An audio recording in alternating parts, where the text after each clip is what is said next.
take a little detour here on the topic of formative and summative assessment.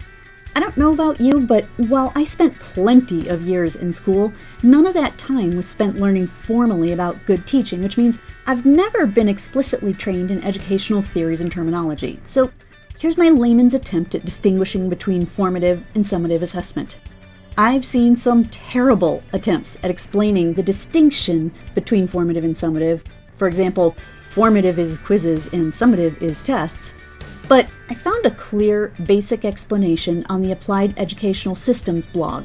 The abbreviated version says that, in a nutshell, formative assessments evaluate how someone is learning the material throughout a course, while summative assessments evaluate how much someone has learned throughout a course. Pretend for a moment that you're taking a crash course in, say, home construction. There would be many components of content to learn throughout the course, like pouring a foundation, framing, plumbing, wiring, and so on.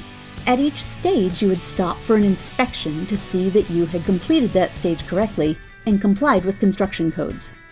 This process of checking on the learning as you progress through the course. In my classes, this takes the form of review questions, in-class group discussions and application of material, creation of website material in stages, quizzes, etc.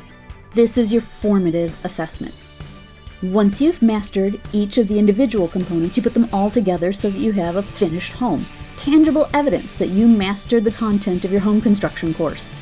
This culminating evidence of the sum total of all that you've learned is your summative assessment.